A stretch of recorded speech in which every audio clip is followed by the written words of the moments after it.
Welcome back to Think Design Work Smart. I'm Alex Bolboaca and I'm coming at you from the Mozaic Works studios, and today what I have for you is another approach to measuring developer productivity. This is an article published on martinfowler.com, but authored by a few other people. If you know a few things about Martin Fowler, he is very good at documenting things that the teams generally in ThoughtWorks, but not only do.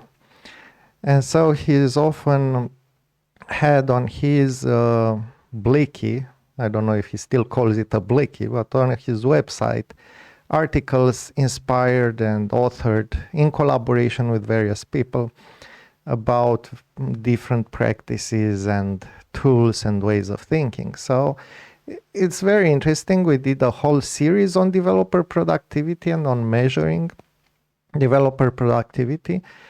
And I think the general consensus of that series, if I were to summarize it, is that one, there are things that even though we think we can measure, they are useless. They don't help us in any way. But it seems there are some things that we can measure about developer productivity, but most of them are qualitative. And this is why I'm really interested in this article, because it starts by saying, already from the title is really good, measuring developer productivity via humans. It's a great approach to trying to make things better. And we've long argued on this channel that, look, if you want to improve productivity, the first thing you need to do is to ask developers where they get stuck, what is difficult, what are some impediments, and that even maybe they don't see at first, but things that keep getting in their way.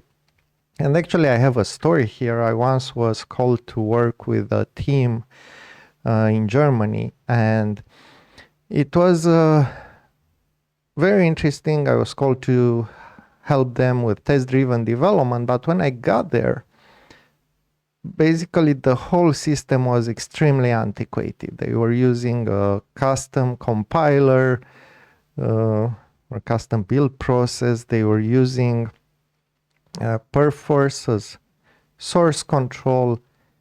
They were using a bunch of things. I think Perforce was. Anyway, it was very slow, but quite powerful in what it was doing. And they were using some files instead of project files. It was a C# project. But initially, I think it started as C++, which explained the whole history. And they were fundamentally using Visual Studio as a text editor instead of using the full power of the IDE, the ability to build, the ability to integrate with other tools. And this was probably the first time when I thought, it's a good idea to implement Visual Studio and the Microsoft source control at that time. So this is what the types of things that you face sometimes. And in this situation, this was an extreme situation, but they had no idea that they were living in a very antiquated environment because they never got out of it. And so it's really good to not only to ask developers what is hard, but also to sit down with them and observe the things that are hard and the things that you can improve. I've had a similar experience with another team that was doing COBOL, and okay, you might say COBOL is a very old technology and so on, but honestly, mainframes plus COBOL, they are quite impressive as technology. It's not the most modern approach, to put it mildly, but the ability to scale, to improve the infrastructure and all that, it's really strong with these types of approaches. So, and their biggest problem was they were working on multiple features, and they were starting working on something, and then basically what they needed to do, because they were changing things not quite in production but directly on the machine, and they needed to take back the changes and then go and change for the other feature, and then maybe take back the changes for the other feature and go and put back the changes from the previous feature, which is basically a problem that was solved by branching in more modern systems. But because they lived in that environment, they couldn't tell, this was a problem. And so I suggested them, look, maybe there's a way of doing this with branches. And then we started looking in the organization, whom I know, because I have no idea how to deal with COBOL and these things in this context. And we find out somebody who could help and so on. But these are a few examples of how easy it is for developers to get used to things that are really bad, let's say, or at least they don't help productivity. Because if you have to do these kinds of artifices and instead of letting tools help you, it's quite annoying. But people get used to this and they say, that's life. Like they say that's life when they have programs that take hours to compile, or when you make a simple change and you either don't have tests and it takes a long time to test, or you have tests but the tests take very long to run, or tests that are not that are failing for the wrong reasons, and so you get very brittle tests and so on. So there are a lot of things that can stay in the way of good developer productivity, but most of them you notice. Okay, maybe you might notice some of them if you look at flow metrics, but honestly the best way is ask developers, sit down with developers and just see their process, see what they are doing every day. That's what I would do. So with this introduction, and that's my background to this story, let's see what the authors of this article have to say. Measuring developer productivity is a difficult challenge. Conventional metrics focused on development cycle time and throughput are limited, and there aren't obvious answers for where else to turn. Well, I disagree. I think there are. Qualitative metrics offer a powerful way to measure and understand developer productivity using data derived from developers themselves. Organizations should prioritize measuring developer productivity using data from humans rather than data from systems. Absolutely correct. Oh, and by the way, there's another thing that you might take into account, and this time, okay, it's quite a difficult thing to grasp because it's about the Kinevin model, and particularly about the complex domain. If your teams are operating in a complex domain, which is most likely, and it's where you want them to be because that's where you get the most value out of teams, what happens is that you don't have a connection between cause and effect anymore. And this is very difficult to internalize, but that's fundamentally what happens. You can see an effect, but you cannot say directly which thing caused that effect. And instead, what you have for these types of systems is tendencies, the tendency to move in different directions. And how do you get these tendencies? Again, by asking people. So if you're looking at Dave Snowden and his work on measuring these types of tendencies, he has a bunch of talks on this, but also on the Kinevin website, a lot of interesting articles. what he is doing is basically measuring these tendencies by asking people more or less qualitative questions. So not things where you grade something. It's more like answers to questions, answers to open questions, and those answers are then categorized and tagged, and you get qualitative data that turns into, tag clouds that tell you tendencies in your organization. And this is another thing that you could do. So one such question you might ask is, what are the things that are blocking you from being more productive, for example?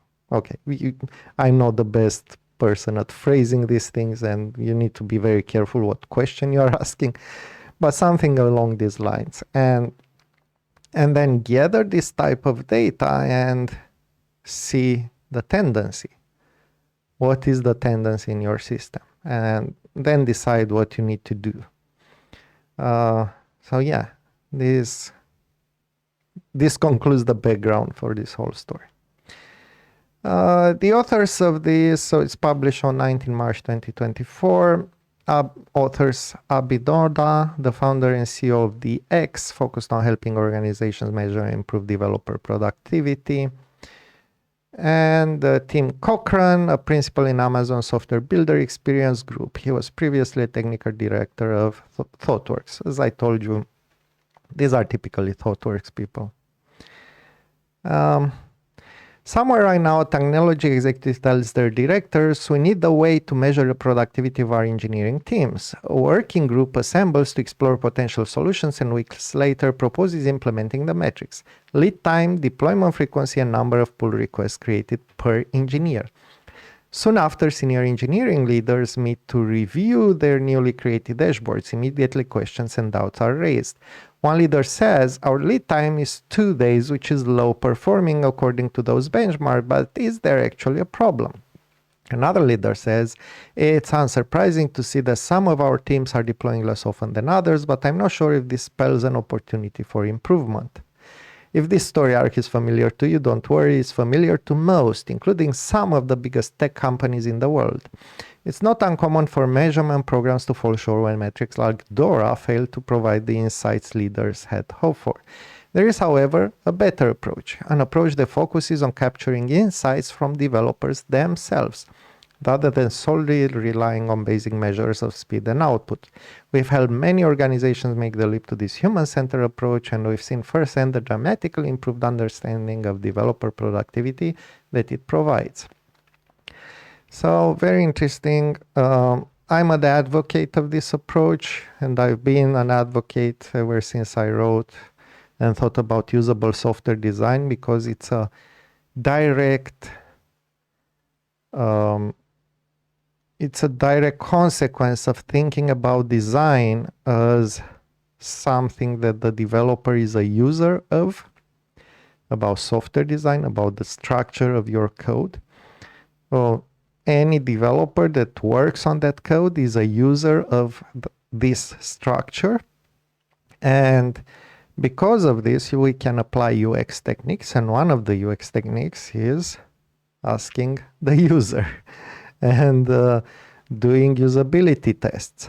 So in this case, what it would mean is, let's take a developer and who is maybe familiar with our problem, but not as familiar with our code base, and try to see, give them a task and try to see where they get stuck, or where they get slow, or it is stopping them, what is annoying, what is, and this avoids the problem of working and asking people that are inside the system, because sometimes they get desensitized. But then you can also monitor people who are inside the system, and by monitor I don't mean doing it through technology, but rather sit down with them and see where the problems are. And that's, if you do it in a nice, open manner with a goal that is clear to improve their lives, it's very likely you'll figure out what the problems are. What we are referring to here is qualitative measurement. In this article, we provide a primer on this approach derived from our experience helping many organizations on this journey. We begin with a definition of qualitative metrics and how to advocate for them. We follow with practical guidance on how to capture, track, and utilize this data. All right.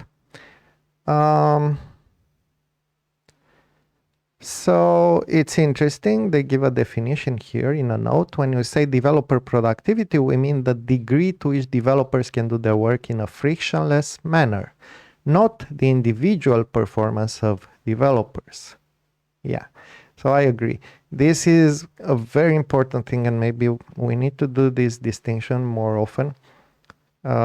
It's more important to have a frictionless environment than to measure an individual developer what they are doing. At least it's more important for business. I understand that from the point of view of a manager, it would be nice if you had like a perfect measure of productivity for an individual developer so that you know who to give raises and bonuses to. The reality is that this is virtually impossible to do even in other industries where the work is more tangible. And if you have doubts about that, we have an interview with Sleepy Fox on this channel about the problems, the fundamental problems with metrics. I won't go into details here. What is a qualitative metric? We define a qualitative metric as a measurement comprised of data provided by humans. This is a practical definition. We haven't found a singular definition within the social sciences, and the alternate definition we've seen have flaws that we discuss later. Okay. The definition of the word metric is unambiguous. The term qualitative, however, has no authoritative definition. Not so interesting. So, okay, we understand that I think we kind of get what qualitative means. So let's see some example. They give some example here. Attitudinal metrics, subjective feelings, opinions, or attitudes towards a specific subject. An example is, how satisfied are you with your idea on a scale of 1 to 10? Yeah, more or less. Behavioral metrics, objective facts or events pertaining to an individual's work experience. Example, how long does it take for you to deploy a change to production? I would even go to things like what is stopping you, as I said.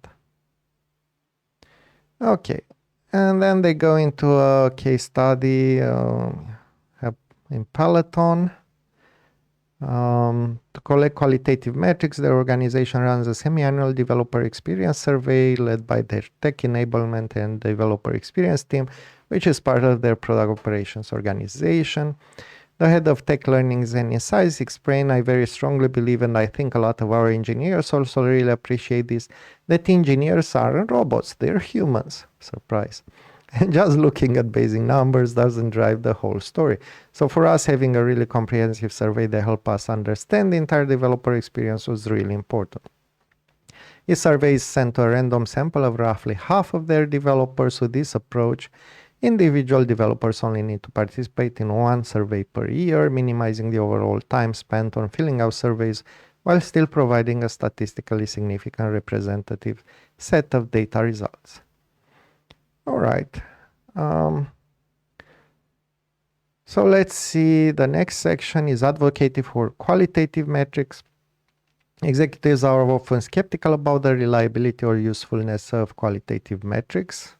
Even highly scientific organizations like Google have had to overcome these biases. Engineering leaders are inclined towards system metrics since they are accustomed to working with telemetry data for inspecting systems. However, we cannot rely on the same approach for measuring people. And a very good note here, avoid pitting qualitative and quantitative metrics against each other. Yeah, battle of the metrics, which one are better? This reminds me of another thing that probably they will mention at some point. It's also a mistake of trying to compare teams between themselves based on these metrics. What you want, particularly when you have the quantitative metrics, what you really want to do is to take the quantitative metrics, like how often do you deploy and what is the lead time and so on, and then thinking the context of the team, if it's worth going the next step, and what would you need to do in order to get there. So don't compare teams based on that. And I know that's another problem, but once you start comparing teams, then results will get muddied, and some of these things can be cheated quite easily. It's easy, for example, to make the story, the velocity was used to compare teams, which is wrong, because velocity is internal property to that complex adaptive system, which is that particular team. And the only reason to look at velocity is to see how you can improve velocity for that particular team, not to compare between teams. But it's fairly easy to increase velocity. You just double your story points for everything, and that's it. You have double velocity now. So, and then try to fight this one, because of course the estimations are subjective. Okay. So it completely misses the point. Misconception: qualitative data is only subjective. I really want to read through these misconceptions, because I often meet them, and it's important to attack them head on. Traditional workplace surveys typically focus on the subjective opinions and feelings of their employees. Thus, many engineering leaders intuitively believe that surveys can only collect subjective data from developers. As we described in the following section, surveys can also capture objective information about facts or events. Google's DORA program is an excellent concrete example. And we actually did a video on a recent Google, let's say, discovery, where they actually asked developers for qualitative information. So it was quite interesting. Some examples of objective survey questions: how long does it take to go from code committed to code successfully running in production? How often does your organization deploy code to production or release it to end users? I'm not very happy with these questions, but okay. Misconception: qualitative data is unreliable. One challenge of surveys is that people with all manner of backgrounds write survey questions with no special training. As a result, many workplace surveys do not meet the minimum standards needed to produce reliable or valid measures. Well-designed surveys, however, produce accurate and reliable data. We provide guidance on how to do this later in the article. I think this is very important. Writing surveys and survey questions is a science in itself, or maybe an art in itself. You need to know principles that you are following. One example is that ideally you'd have questions that validate each other, so that if one question is, some people mislead you on the answer of one question, you can get that by comparing answers. But this is, let's say, a more complicated part. The simplest part is, how to phrase a question in a way that is as clear and as equally understandable by everybody who will take the survey. This is already quite complicated. So I wouldn't count on myself, for example, for writing surveys. I can definitely sit down with developers and notice things, but writing a survey, whole different thing. If you do this, find somebody who can do it professionally. If you want to implement this thing. Some organizations have concerns that people may lie in surveys, which can happen in situations where there is fear around how the data will be used. In our experience, when surveys are deployed as a tool to help understand and improve bottlenecks affecting developers, there is no incentive for developers to lie or game the system. Yeah. This is very important, and developers will understand when this happens. You have to be very careful.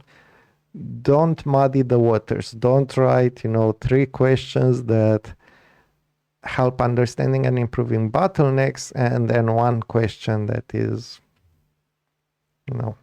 has a different goal. While it's true that survey data isn't always 100% accurate, we often remind leaders that system metrics are often imperfect too. For example, many organizations tend to measure CI build times using data aggregated from their pipelines, only to find that it requires significant effort to clean the data.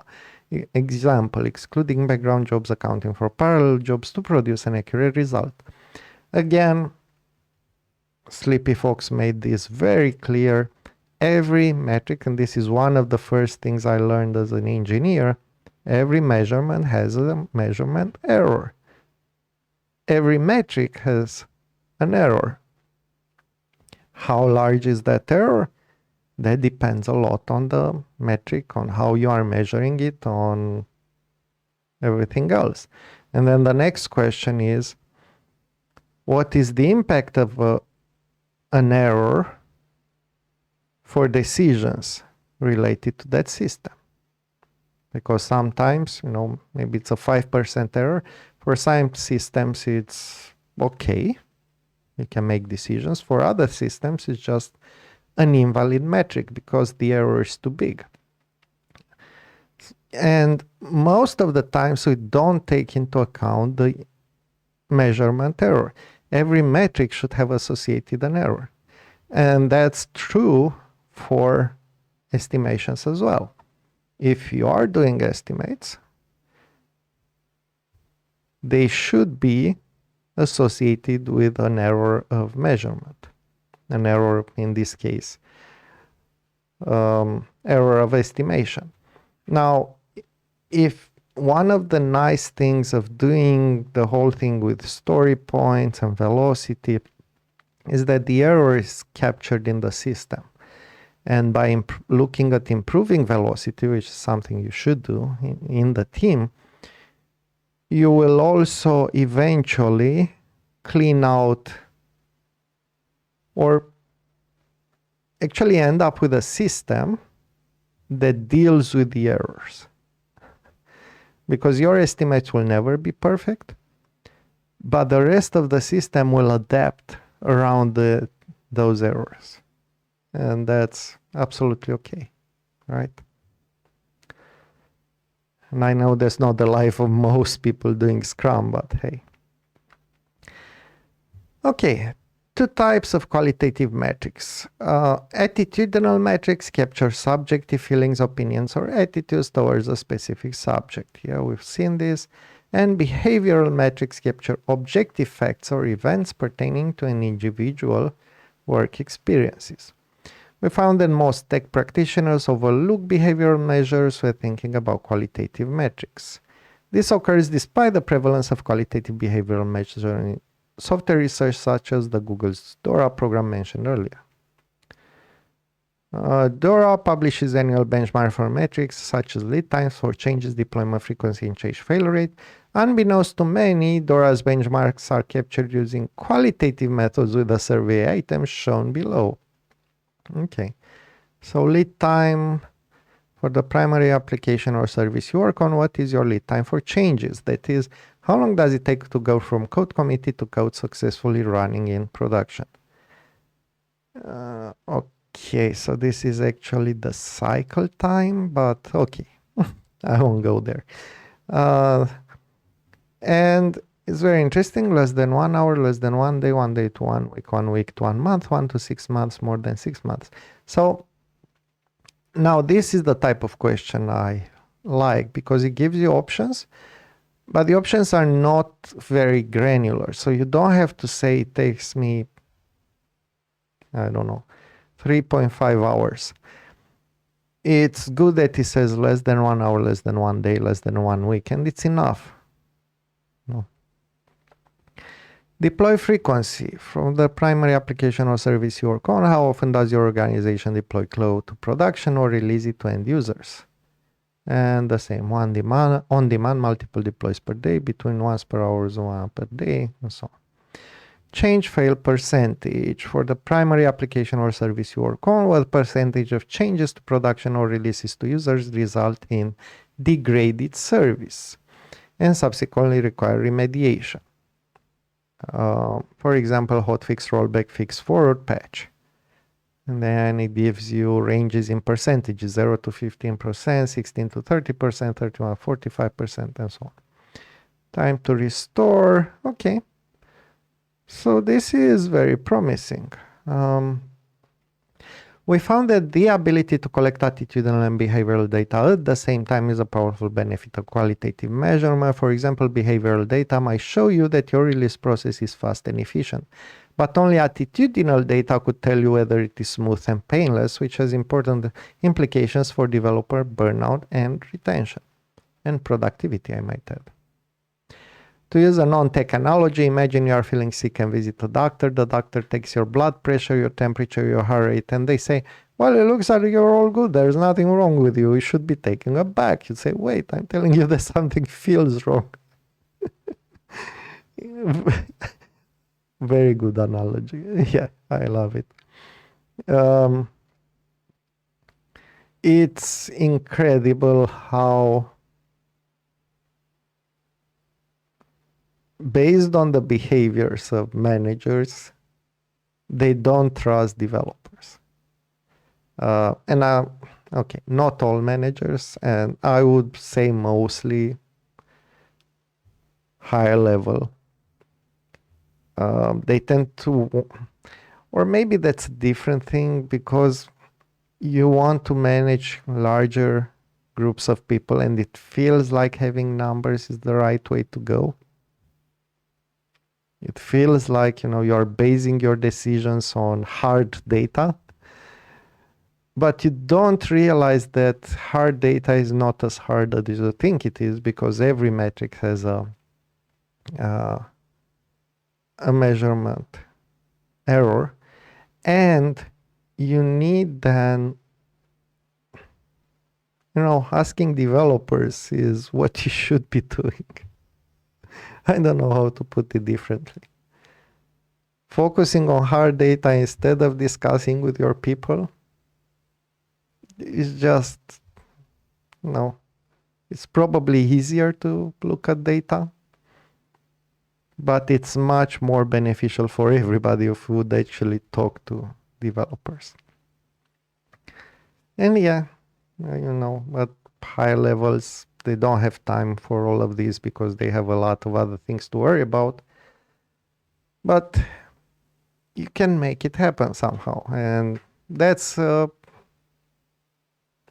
more or less good way of doing it. And you could occasionally interview a developer, from time to time. The benefits of qualitative metrics. One argument for qualitative metrics is they avoid subjecting developers to the feeling of being measured by management. Yeah. While we find this to be true, especially when compared to metrics derived from developers' Git or Jira data, it doesn't address the main objective benefits that qualitative approaches can provide. There are 3 main benefits of qualitative metrics. Okay. Qualitative metrics allow you to measure things that are otherwise unmeasurable. Yeah, I agree. Yeah, and they actually did, they are mentioning how Google measured technical debt using this qualitative approach, and this is the video that we did before. Qualitative metrics provide missing visibility across teams and systems. Yeah, absolutely. And honestly, if you think that everything is in the tools, you are very wrong. Like people might add things in the tool later on, even though they discussed. And it's very difficult to make things, it's difficult to create the actual process in Jira that you're following. And so there will be at best an approximation. It's a lot of things. Qualitative metrics provide context for quantitative data. Yeah. As technologies today, it's easy to focus heavily on quantitative measures. They seem clean and clear after all, and they aren't. There is a risk, however, that the full story isn't being told without richer data, and that this may lead us into focusing on the wrong thing. One example of this is code review. A typical optimization is to try to speed up the code review. This seems logical, as waiting for a code review can cause wasted time on unwanted context switching. We could measure the time it takes for reviews to be completed and incentivize teams to improve it. But this approach may encourage negative behaviors, reviewers rushing through reviews, or developers not finding the right experts to perform reviews. Yeah, and there's a whole conversation about code reviews, and I think we discussed this on the channel before, because there are some good ways of doing code reviews. The best ways is to do face-to-face, or at least in a video call. And also take into account that anyone in the team should be able to do code reviews, so don't turn it into a blocking process. And I know some people say that, you shouldn't do code reviews, you should do pair programming, ensemble programming, and trunk-based development. Okay, doesn't actually solve the problems. It just turns the complexity into another kind of complexity. So yeah, it's not blocking anymore, but you get other things that you need to worry about. So I'm not sure I'm not convinced that's the answer. I'm convinced there's a socio-technical approach to it, a socio-technical continuum. There's a solution for each problem that goes from very social to very technical, and you need to pick one that fits with your organization. So yeah. How to capture qualitative metrics. Many tech practitioners don't realize how difficult it is to write good survey questions. Yeah. There are whole fields of studies related to this, such as psychometrics and industrial psychology. Absolutely. Don't underestimate the importance of writing good surveys. Below are a few good rules for writing surveys to avoid the most common mistakes we see organizations make. Survey items need to be carefully worded, and every question should only ask one thing. If you want to compare results between surveys, be careful about changing the wording of questions that you are measuring something different. Such that you are measuring something different. If you change any wording, you must do rigorous statistical tests. Oh boy. So, statistical tests already difficult. You will need to change the wording, and be careful. Yeah, that if you change the wording, you'll measure something else. That's the nature of psychology. In survey parlance, good surveys means valid and reliable or demonstrating good psychometric properties. Validity is the degree to which a survey item actually measures the construct you desire to measure. Reliability is the degree to which a survey item produces consistent results from your population and over time. One way of thinking about survey design that we find helpful to tech practitioners: think of the survey response process as an algorithm that takes place in the human mind. When an individual is presented a survey question, a series of mental steps take place in order to arrive at the response. The model below is from the seminal 2012 book, The Psychology of Survey Response. Okay, that sounds like a very interesting book. So you have first comprehension, so you try to understand the question. retrieval, try to figure out what it's about, so connect it with other things, judgment, okay, and response. And there are a bunch of other steps here, but I won't go into all of this. This looks very, very interesting. But really, this is what happens in your mind. And I can see that, absolutely. Decomposing the survey response process and inspecting each step can help us refine our inputs to produce more accurate survey results. Developing good survey items requires rigorous design, testing, and analysis, just like the process of designing software. But good survey design is just one aspect of running successful surveys. Additional challenges include participation rates, data analysis, and knowing how to act on data. Yeah. So how do you test a survey? This is one question I don't know the answer to, but imagine that you need to test that the survey is good. Okay, you have the reviews. Again, it's a similar process with programming. So you have some reviews that you can take, and you have some guidelines that you can check. But the actual testing, you need to test the different aspects, and I have no idea how to do that. But it's a fascinating process to me. Segment results by team and persona. All right. Free text comments are often most valuable. Absolutely. Yeah. So once again, remember, we try to get qualitative data, not quantitative. Compare results against benchmarks. Now I have no idea how the benchmarks are. So the question you should ask is, are our developers more frustrated about code quality than other teams or organizations? Are there benchmarks on this? Let me know if you find one. Use transactional surveys when appropriate.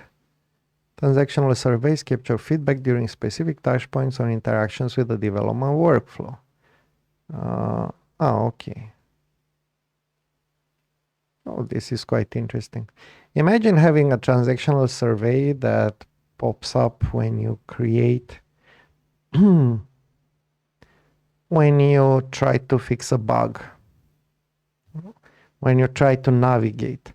It would be a bit annoying, I must say, because, yeah. But maybe there's a way to integrate it into into the development flow so that it's not intrusive. Might be very interesting, because it could give actual usability feedback on your code structure. Avoid survey fatigue. Yeah, and I think they mentioned this. You can give to half your developers every 6 months. And they have a survey template,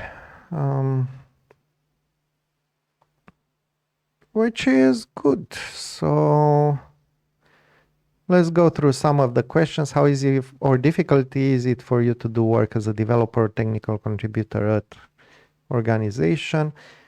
For the primary application or service you work on, what is your lead time for changes? How often do you feel highly productive in your work? Very interesting question. Please rate or agreement or disagreement with the following statements. My team follows development best practices. I have enough time for deep work. With so many interruptions, I'm wondering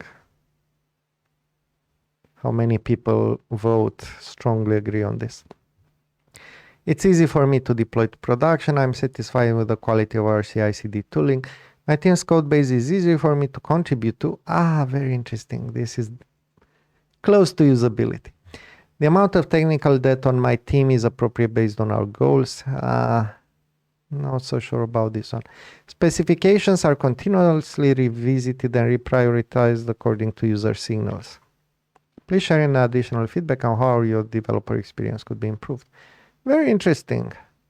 I like this template, except the last question. I think I would, not the last, the question on the technical debt is appropriate based on our goals.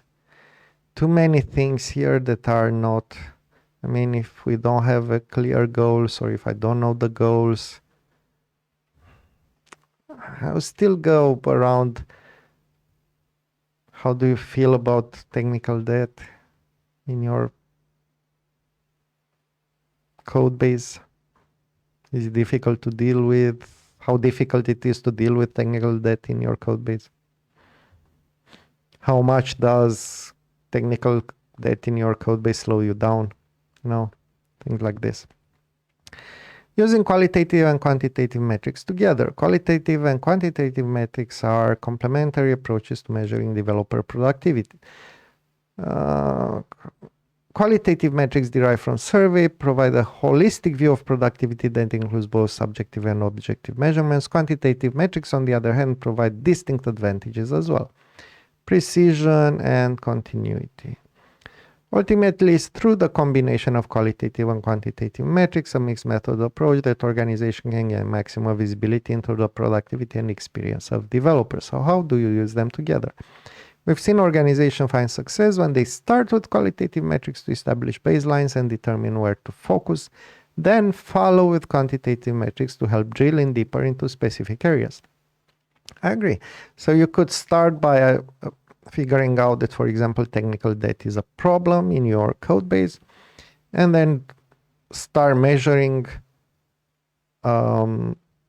quantitative metrics related to technical debt in specific parts of your code base. That would be another trick.